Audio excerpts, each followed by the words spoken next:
ठाण्याचा खासदार कुठे आहे ते विचारा ना जरा. ठाण्याचे खासदार फक्त आपले फिरत असतात आपले आणि फक्त भाषण करत असतात. ओके. मला वाटतं ठाण्यातली सांस्कृतिक जे आहे ते तलावांची वाट लागले, शहराची वाट लागले, सुरक्षेची संबंध अभाव आहे.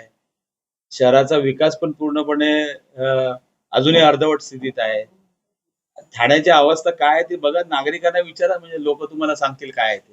कोविड ची संख्या आता वाढत आहे मुंबईप्रमाणे पुण्याप्रमाणे, त्यामुळे नक्कीच उपाययोजनासाठी काय? मला वाटतं गेल्या आपले जे कोविड सेंटर आहेत ते कुठे आहेत, त्याचं सामान कुठे गेलं, त्याची पण चौकशी केली पाहिजे. की एवढी सर्व किमती सामान, आम्ही कॉट आणल्या होत्या, ते ऑक्सिजन हे आणले होते, प्लांट उभे केले होते, त्याचं काय झालं, ते सामान गेलं कुठे, त्याची सुद्धा चौकशी लावायला पाहिजे. जेणेकरून आता कोविड वाढत आहे, ठाण्यामध्ये 3 रुग्ण सापडले कोविडचे, मुंबईला जोरात चालू आहे. आपल्या कोविड सेंटरचं सामान गेलं कुठे? करोडो रुपये आपण कोविड सेंटर मध्ये घालवलं. कोविड सेंटर आता जे आहे ते मला वाटतं कोणाला तरी देऊन बसलेले आहेत. महापालिकेने दिलेले हॉस्पिटलची अवस्था काय सांगा मला. ज्याला नाममात्र दिलेले आहेत, परंतु ते सुविधा देत आहेत का नागरिकांना? तिथल्या पैसे मोजतायत, पैसे घेतल्याशिवाय इलाज केला जात नाही. महापालिकेच्या जागेची हॉस्पिटलची अवस्था आहे. त्यामुळे संबंध महापालिका फक्त आता हे जे शिल्लक राहिलेले ती पण आता संपवण्याचा डाव आहे. त्यामुळे नागरिकांनी याचा विचार करावा. स्थानिक स्वराज्याच्या संस्थेच्या निवडणुका जशा जवळ येतात त्या पद्धतीने आता जनसंवाद, जनता दरबार असे भरवले जात आहेत, त्यामुळे नागरिकांच्या सर्व समस्या सुटणार. अरे मला एक समजत नाही, सत्ताधाऱ्यांनी जनता दरबार घेणं म्हणजेच, आपण मंत्री असताना सुद्धा जर तुम्हाला जर जनता दरबार घ्यायचा लागतो तर दुर्दैवाची बाब आहे. आज या ठाण्यामध्ये तुम्ही महानगरपालिकेत जनता दरबार घेतात. अरे नगरपालिकेत तुमचा जनता दरबार घेऊन काय उपयोग आहे? त्या महापालिकेच्या प्रशासनावर तुमचा अंकुश नाही, म्हणून तुम्हाला जनता दरबार घ्यावा लागतो. आज महापालिका तुमची आहे, सत्ता तुमची आहे, केंद्रात आहे, राज्यात आहे, आणि असं असताना सुद्धा तुम्हाला जर इथे जनता दरबार घ्यावा लागत असेल, दुर्दैव आहे. आणि त्या जनता दरबारमध्ये तेच प्रश्न असतात ना. आज तुम्ही बघितलं असेल की या जनता दरबारामध्ये जे प्रश्न मंत्री सोडवतो ना शेवटी, मग त्या मंत्र्याचं हे नाही का, त्याचे आदेश पाळले जात नाहीत का, हे सुद्धा बघणं महत्वाचं आहे ना. महापौर बसवण्यावरती रस्सी आहे. भाजप म्हणतं येणाऱ्या काळात आमचा महापौर बसणार, राष्ट्रवादी शिवसेना म्हणतं युती म्हणून लढणार. एकीकडे नरेश मस्के की नवी मुंबईमध्ये दुसरा वक्तव्य काळात मला वाटतं गणेश नाईकांनी आज मला वाटतं 40 ते 45 वर्ष या राजकारणात आहेत, आणि जे महाशय बोलते त्यांचा राजकारणात आता उदय झालेला आहे.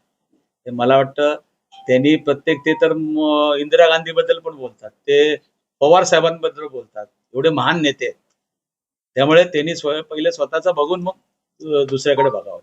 ओके. एंट्री झालेली आहे, त्यामुळे नाराजी देखील दिसत आहे. त्यामुळे नक्कीच येणाऱ्या काळात एंट्री झाल्यामुळे विकास, फक्त खुर्च्यांचा बाजार चालू आहे. माझी खुर्ची आणि मला कशी मिळेल एवढंच चालू आहे. बाकी लोकांच्या समस्येबद्दल काही घेणं देणं नाही. कळलं का? पावसाळ्यापूर्वी काम होण्यासाठी जर या नगरपालिकेत येत असेल तर मला वाटतं तुम्ही लोकांनी राजीनामा द्यायला पाहिजे. कळलं? आणि तुम्हाला तिथे जनता दरबार घ्यावा लागतो महापालिकेमध्ये, हे तर अजून मोठं दुर्दैव आहे. म्हणून जनतेने या इलेक्शनला ठरवावं यांना कुठे बसावं ते. आता आयुक्तांनी आम्हाला ऑन रेकॉर्ड सांगितलेलं आहे की ही सर्व कामं जी आहेत ते 31 मे पर्यंत आम्ही पूर्ण करू. थोडा विश्वास मला वाटतं ठेवायला पाहिजे, नंतर 31 मे नंतर बघू आपण. दरवर्षी प्रमाणे 31 मे ची डेडलाईन ही महापालिका. मला वाटतं यासाठी सर्वात महत्वाची म्हणजे जी हातकी सफाई या ठिकाणी, नाले सफाई जे चालू आहे त्या ठिकाणी लक्ष देणं गरजेचं आहे. कित्येक ठिकाणी गाळ उचललेला नाहीये आणि ते वाट बघतायत की हा गाळ परत नाल्यामध्ये जाऊ दे. आणि तुम्हाला माहिती असेल या ठिकाणी ह्या वर्षी पाऊस जास्त आहे आणि जास्त प्रमाणात आहे, आणि असं असताना हे संबंध नाल्याची जी खोली आहे जर ही वाढवली नाही किंवा गाळ काढला नाही तर मला वाटतं लोकांच्या घरामध्ये पाणी घुसेल.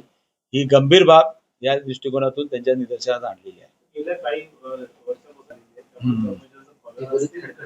सर्वात आता खापर जे ते ठेकेदारांना बोलला तर मात्र अशा पद्धतीने ठेकेदारांना जर वेळेत पैसे मिळाले तर त्यांचं काम आहे की वेळेत आम्ही काम करतो. ही खरी गोष्ट आहे कारण आज तुम्ही बघितलं असेल 2 वर्षाचे अजूनही ठेकेदारांची बिलं दिलेली आहेत. त्यामुळे यावेळेला साफसफाईसाठी टेंडर भरायला कमी लोक आले आणि त्यामुळेच ह्या दिरंगाईला वेळ लागतोय. आणि यावेळेला त्यांना आम्ही सांगितलं की या बाबतीमध्ये आपण प्रत्येक याला जबाबदारी वॉर्ड ऑफिसरला द्या आणि त्याला ती जबाबदारी त्या ठिकाणी पाणी तुंबलं तर त्याला त्या ठिकाणी सस्पेंड केलं पाहिजे. अशा दृष्टिकोनातून आम्ही त्यांना सांगितलेलं आहे. रोबो आणणार होते नाले सफाईला मागच्या वर्षी अहो रोबो आणायचे सर्व स्वप्न आहेत पण खिशात पैसे आहेत का हा पहिला विचार करा. दर महिन्याला त्या ठिकाणी प्रशासनाकडे हात जोडायला लागतात. आता मागे जो केंद्र सरकारकडून पैसे आले होते आता परत मला वाटतं 480 कोटी रुपये या ठिकाणी मागितलेले आहेत. आणि असं दरवेळेला हे पैसे हे करून जी महापालिका या ठिकाणी जी डबगाईला आलेली आहे त्याला कारणीभूत म्हणजे इथलं जे सरकार आहे. त्याचबरोबर ज्या पद्धतीने इथे ज्या पद्धतीने या ठाण्यामध्ये या ठाणे महापालिका एक वेळची चांगली अशी महानगरपालिका सुनियोजित असलेली महानगरपालिका होती आणि स्वतःच्या ह्याच्यावरती मला वाटतं ही महानगरपालिका आम्ही लोकांनी सुद्धा त्या ठिकाणी चालवलेली आहे. तुम्हाला माहिती असेल त्यावेळेला काँग्रेसच्या राजवटीमध्ये सुद्धा महानगरपालिका सक्षमपणे स्वतःच्या हिमतीवरती त्या ठिकाणी प्रोजेक्ट त्या ठिकाणी करत होती. आणि असं असताना आज या महापालिकेची अवस्था काय झालेली आहे ते मला वाटतं न बोललेलंच बरं. तर वचक राहिली नाही का? मला वाटतं तलावांचं शहर म्हणून हे ठाणे प्रसिद्ध आहे आणि म्हणून या तलावांची जी झालेली अवस्था आहे महापालिकेच्या हाकेच्या अंतरावरती असलेला ऐतिहासिक असा सिद्धेश्वर तलाव ज्या सिद्धेश्वर तलावामध्ये ब्रह्माची मूर्ती त्या ठिकाणी सापडली होती. असा हा ऐतिहासिक तलावाची अवस्था गेले 3-4 महिन्यापासून मला वाटतं महापालिकेच्या आयुक्तांना मी भेटलो आणि त्यांना ती अवस्था सांगितली. आणि मला वाटतं 2 वेळेला त्या ठिकाणी मासे त्या ठिकाणी असंख्य असे मासे त्या ठिकाणी मेले. आणि जी अवस्था त्या तलावाची झाली होती आयुक्तांनी आश्वासन दिलेलं आहे की 31 मे पर्यंत या संबंध जे काय त्याच्यावरती उपाययोजना आहेत त्या करणार आहोत. तिथला जो गाळ आहे तो जो तलावाचे जे आउटलेट आहेत ते आम्ही साफ करणार आहोत. आणि अशा पद्धतीने त्या ठिकाणी त्या तलावाचं जे संवर्धन करण्याचं वचन त्यांनी दिलेलं आहे. त्याचबरोबर घोडबंदर रस्ता जो आहे त्या ठिकाणी MMRDच्या माध्यमातून दोन्ही सर्व्हिस रोड त्या ठिकाणी काम चालू आहे. आणि यालाच आक्षेप असा आपण नोंदवला होता की तुम्ही सर्व्हिस रोड बंद करू नका. परंतु दुर्दैवाने त्या ठिकाणी सर्व्हिस रोड बंद करण्याचं काम त्या ठिकाणी चालू आहे आणि त्याच्यामध्ये त्या जो हायवे आहे घोडबंदर रस्ता आहे त्याला ते मर्ज करतायत. आणि ते करत असताना पावसाळ्यापूर्वी 31 मे पूर्वी हे कामं व्हायला पाहिजे होती परंतु दुर्दैवाने ती झालेली नाहीत. कारण तिथल्या किती असंख्य जे ड्रेनेज लाईन त्याकडे डॅमेज झालेले आहेत. कित्येक ठिकाणी जे गटार आहेत ते अपूर्ण अवस्थेत आहेत. त्याचबरोबर पाण्याच्या लाईन सुद्धा त्या ठिकाणी काही ठिकाणी टाकायचे राहिलेले आहेत. आणि हे पावसाळ्यापूर्वी काम व्हायला पाहिजे होतं परंतु ते झालेलं नाही. ते सुद्धा लवकरात लवकर करतो असं आश्वासन त्या ठिकाणी आम्हाला दिलेलं आहे. त्याचबरोबर जो मासुंदा तलाव आहे या मासुंदा तलावाचं जे पाणी ओव्हरफ्लो जो आहे मासुंदा तलाव भरल्यानंतर त्याचं जे पाणी आहे संपूर्ण रस्त्यावरती येतं. जो जे आपलं शिवाजी पथ आहे तलावपाळीच्या समोरचा. त्याचबरोबर बाजारपेठमध्ये पाणी त्या ठिकाणी तुमचं त्यामुळे व्यापाऱ्यांचं सुद्धा नुकसान होतं. या संदर्भामध्ये एका ठिकाणी जो कलवट आहे तो अर्धवट अवस्थेत आहे ते सुद्धा त्यांच्या निदर्शनास आणलं. आणि त्या जे काही आपण अंडरग्राऊंड त्या ठिकाणी नाला जो बनवलेला आहे त्यातल्या कित्येक ठिकाणी अजून गाळ काढलेला नाही. त्याचबरोबर हे शहरातले जे प्रमुख नाले आहेत त्यातली फक्त 40 ते 45% कामं पूर्ण नालेसफाईची झालेली आहेत. जेणेकरून आज तुम्ही बघितले असेल नालेसफाईची हात की सफाई म्हणजे ते वाट बघतात ठेकेदार की कधी मोठा पाऊस येतोय जेणेकरून ऑटोमॅटिकली हा नाला कसा साफ होईल या दृष्टिकोनातून जी हात की चलाकी त्या ठिकाणी करायचं काम चालू आहे आणि ते सुद्धा बाब निदर्शनास आणली आणि त्या संदर्भात सुद्धा 31 मे पूर्वी हे नाला, कारण 9 तारखेला मला वाटतं पाऊस येण्याची शक्यता आहे आणि म्हणून ही कामं 31 मे पर्यंत करण्यात यावी या दृष्टिकोनातून आपण सांगितलेलं आहे.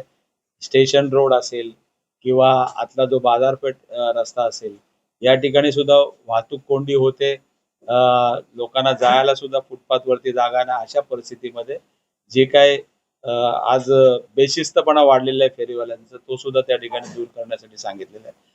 अशा पद्धतीने पावसाळ्यापूर्वी येणारी जी काही कामं आहेत, काही ठिकाणी तुम्ही बघितलं असेल यावेळेला वंदना टॉकीजच्या इकडे फक्त 1 तास पाऊस पडला तर त्या ठिकाणी सुद्धा पूर्ण पाणी तुंबलं होतं आणि त्या ठिकाणी सुद्धा जे काही आपला जो राममारुती रोड क्रॉस आहे त्या ठिकाणी जो अंडरग्राऊंड नाला आहे तर तो सुद्धा साफ करणं गरजेचं आहे. तर त्या बाबतीत सुद्धा सूचना केल्या. प्रभात टॉकीजच्या इथला जो नाला आहे, त्याचबरोबर राममारुती रोडच्या इथला नाला आहे, त्याचबरोबर डॉक्टर कणबूर यांच्या इथे आतल्या ह्याच्यामध्ये सुद्धा एक नाला आहे की जो तो त्या राममारुती क्रॉस रोडला नाल्याच्या इथे जातो, तर तो सुद्धा साफ करण्यासाठी त्या ठिकाणी आम्ही सांगितलेलं आहे.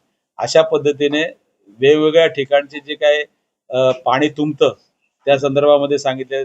जो तलावाचा जो ओव्हरफ्लो आहे, जो ओव्हरफ्लो पूर्वी मला वाटतं MH हायस्कूलच्या ठिकाणी जो नाला आहे त्याला तो कनेक्ट केला होता, परंतु आज गेले कित्येक वर्षापासून तिकडचा जो ओव्हरफ्लोचा लेआउट आहे म्हणजे तो हे जो रस्ता आहे तो त्या ठिकाणी बंद झालेला आहे आणि त्या ठिकाणी त्या नाल्याला जॉईन करणं गरजेचं आहे. तर ती सुद्धा सूचना केलेली आहे. अशा पद्धतीने वेगवेगळ्या ठिकाणी जे आहेत, त्याचबरोबर दरवेळेला पावसाळ्यामध्ये झाडं ह्याच्यावरती पडून, गाडीवरती पडून कित्येक लोकांचा मृत्युमुखी या ठिकाणी पडलेले आहेत. तर यासाठी पावसाळ्याच्या अगोदर मला वाटतं ही छाटणी होणं गरजेचं आहे आणि त्या संदर्भात सुद्धा त्यांनी सांगितलं की आम्ही 31 मे पर्यंत ही जी काय सुचवलेली कामं आहेत ती आम्ही पूर्ण करू. अहो साहेब, त्यांचं लक्ष कुठे आहे? त्यांचं लक्ष फक्त याला फोड, त्याला फोड, ह्याचा घर तोड, त्याचा तोड कर, ह्याच्यावर केस टाक, हे काय एवढं दुसरं काय काम आहे त्यांचं? आज त्यांनी ह्या संबंध तुमची जिम्मेदारी आहे. तुम्ही आता कोणावरती दुसऱ्यावरती बोलून फायदा नाही आणि तुम्ही जर उद्या हे जर हे केलेलं असेल तर त्याची जबाबदारी पण तुम्ही स्वीकारली पाहिजेत ना. तुम्ही जर ते महापालिकेची अवस्था अशी करून ठेवली आहे की त्या ठिकाणी झाकण बदलायला पैसे नसतील तर मला वाटतं हे प्रोजेक्ट कुठे, जे काही टेंडर निघतात ते बाहेरच्या प्रशासनातला जे काही पैसे आहेत त्याच्यातून हे सर्व टेंडर निघतायत. नगरपालिकेकडे कुठे पैसे आहेत प्रोजेक्ट करण्यासाठी? त्यामुळे आज याला सर्वस्वी जबाबदार हे लोकच आहेत. मेट्रो हे प्रोजेक्ट आहे की मागे देखील आज पण तुम्हाला म्हणतो, आज जर घोडबंदरवरनं तुम्हाला जर यायचं असेल 1 तास या ठिकाणी लागतो आणि ही वाहतूक कोंडी दरवेळेला आम्हाला सांगितलं जातं की मेट्रोचं नाव सांगतात, ह्याचं नाव सांगतात, परंतु आज अशी अवस्था आहे की त्या ठिकाणी कुठलंही नियोजन नसल्यामुळे आज तुम्ही सांगताय सर्व्हिस रोड बंद केलेले आहेत आणि या सर्व्हिस रोड हायवेला टच करणार आहेत घोडबंदर रोडला.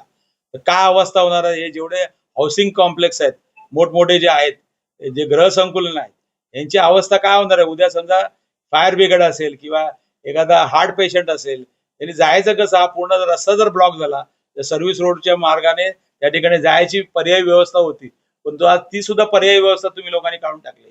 आणि असं असताना आज जी परिस्थिती या ठाण्यामध्ये आहे, म्हणजे आज जर घोडबंदरवरून इकडे यायचं 1-1.25 तास लागतो, तर सर्वसामान्य माणसांनी करायचं काय?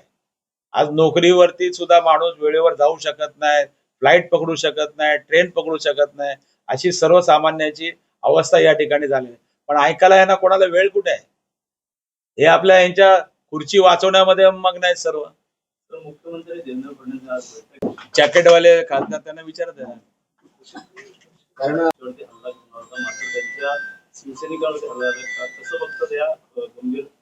आता मला वाटतं त्यांच्या बरोबरच्या शिवसैनिकांनी ठरवावं त्यांच्याबरोबर राहावं का नाही राहावं, कारण त्यांचीच सुरक्षा आता राहिलेली नाही. आज सुधीर कोकाटे आमचे नगरसेवक, मला वाटतं ज्येष्ठ नगरसेवक आहेत आणि त्यांच्या ऑफिसमध्ये घुसून जर असा हल्ला होत असेल तर त्यांनी सुद्धा विचार करावा या गोष्टीचा. या ठिकाणी ठाण्यातला नागरिक तर सुरक्षित नाहीत. परंतु लोकप्रतिनिधी सुद्धा सुरक्षित नाहीत. शिवसेनेचा बालेकिल्ला म्हणला जातो टेमी नाका आणि त्याच परिसर आनंद आश्रम आणि आजूबाजूला पोलीस आयुक्ताला आणि अशा प्रकारे चॉपर घेऊन फिरणं म्हणजे याचा अर्थ पोलीस यंत्रणा असतील इतर गोष्टी देखील पोलीस यंत्रणेकडे आहेत कुठे माणसं? ट्रॅफिकला माणसं नाहीत. यांच्या सुरक्षा रक्षेमध्येच एकेकाला दिलेले आहेत. कार्यकर्ता असला तरी त्याला 5-5 बॉडीगार्ड दिले स्टेनगन सकट. भाजी आणण्यासाठी पण घरातल्या माणसाला दिलंय. पीएला 4-4, 5-5 दिलेले आहेत. तर पोलीस आहेत कुठे? परंतु हे मला असं वाटतं माननीय मुख्यमंत्री देवेंद्र फडणवीस यांनी याबाबत लक्ष घालावं. आज पोलीस यंत्रणेवर सुद्धा ह्याच्यावरती भरपूर असा त्या ठिकाणी हे नाहीये, स्टाफ नाहीये. त्याच्यामुळे कित्येक ठिकाणी यांना अडचण निर्माण होते. तर मला वाटतं ह्या गोष्टीची सबंध दखल घेऊन मला वाटतं मुख्यमंत्री या बाबतीमध्ये लक्ष घालतील.